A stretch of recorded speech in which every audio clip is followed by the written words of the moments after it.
నమస్తే, welcome to Telugu రాజ్యం. నేను మీ వెంకట గన్నవరపు. ప్రస్తుతం దౌత్య సంబంధాల విషయంలో చాలా ఇబ్బందికర పరిస్థితులు ఎదురయ్యాయని చెప్పడానికి అనేక రుజువులు కనబడుతున్నాయి.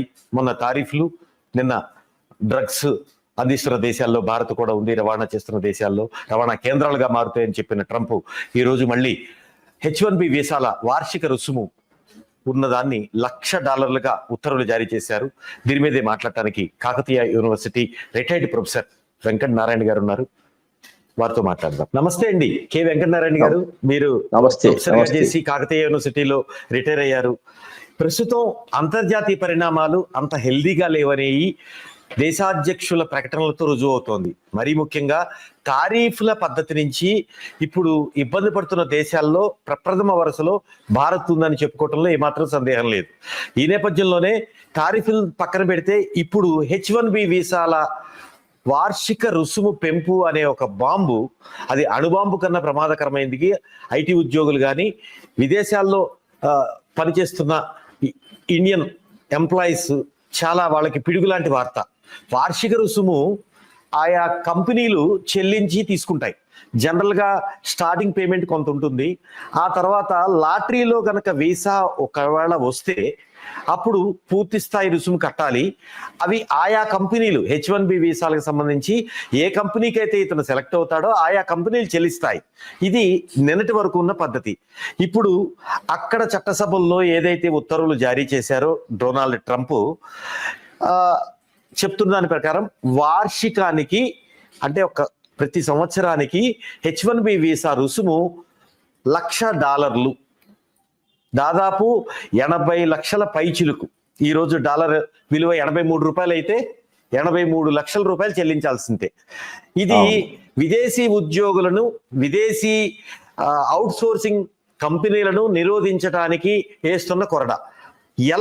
ఇలా మనం ఇక్కడ చూసుకుంటే 81% మనం H1B వీసాల్లో మన పాత్ర ఉంది. చైనా 17%లో ఉంది. దాదాపు మనం సాఫ్ట్వేర్ రంగంలో 60% పైచిలుకు అమెరికా మీద ఆధారపడ్డాం. అవుట్ సోర్సింగ్ కావచ్చు, ఎంప్లాయ్మెంట్ విషయంలో కావచ్చు.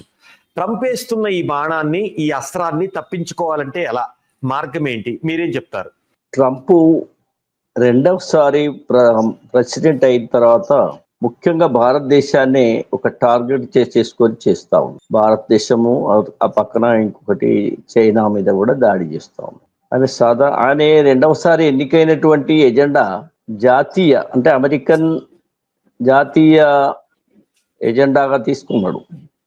అంటే విదేశీయులను డిస్కరేజ్ చేసే విధంగా మన ఉద్యోగాలను మనం కాపాడుకోవాలి, మన దేశాన్ని మనం కాపాడుకోవాలి, మన వనరులను మనం కాపాడుకోవాలి అనేటువంటి స్లోగన్ తోటి ఆయన రెండవసారి ప్రెసిడెంట్ కావడానికి అది ముఖ్యమైన స్లోగన్గా ఉపయోగించారు.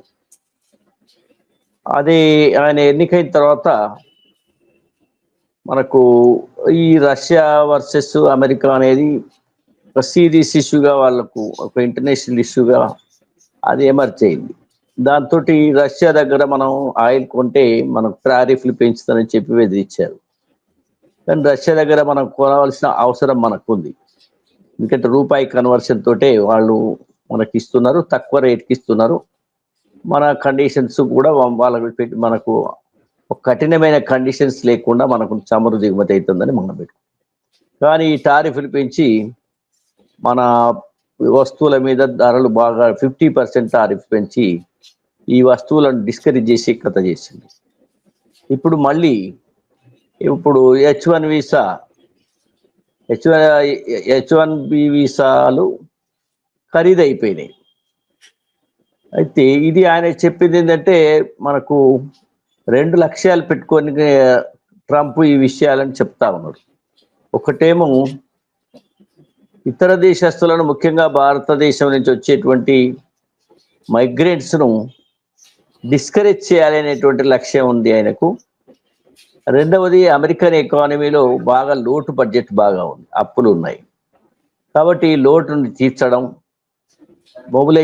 ఫండ్స్ మొబిలైజ్ చేసేటువంటి కారణం కూడా చెప్తా ఉన్నాడు.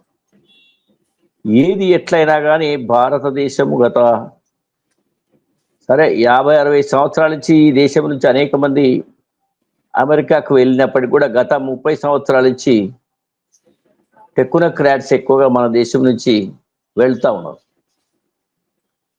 ఈ ముఖ్యంగా తెలంగాణ, ఆంధ్ర దక్షిణ భారతదేశం నుంచి చాలా మంది వెళ్తారు. అయితే ఇక్కడ కూడా ఏమైందంటే మన రాష్ట్రంలో కానీ ఇతర రాష్ట్రాల్లో కానీ ఇంజనీరింగ్ కళాశాలలు బాగా విస్తరించడం, చదివిన విద్యార్థుల యువతీ యువకులకు ఇక్కడ ఉద్యోగాలు, ఒక గౌరవప్రదమైనటువంటి ఉద్యోగం దొరకకపోవడం, అమెరికాలో అయితే ఎక్కువ సంపాదించుకోవచ్చు అనేటువంటి లక్ష్యంతో చాలా మంది అక్కడికి వలస వెళ్తా ఉన్నారు.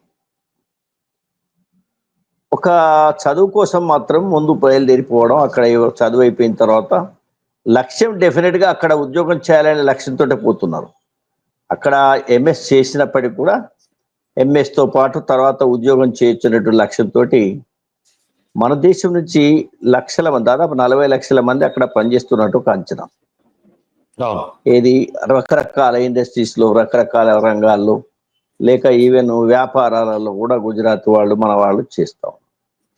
కానీ ఈ ఫీజు H1B వీసా యొక్క ఫీజు ఒకేసారి ఈ ₹1,00,000 చేయడం అనేది ఒక గుదిబండగా మారింది. ఇప్పటికే గత ట్రంప్ రెండవసారి ఎన్నికైనప్పటి నుండి భారతదేశం నుంచి అక్కడికి వలస వెళ్ళిన విద్యార్థులకు ఒక నైట్ మేర్గా, ఏది ఎప్పుడైనా ఒక భయాందోళనకరమైనటువంటి వాతావరణం ఏర్పడ్డది.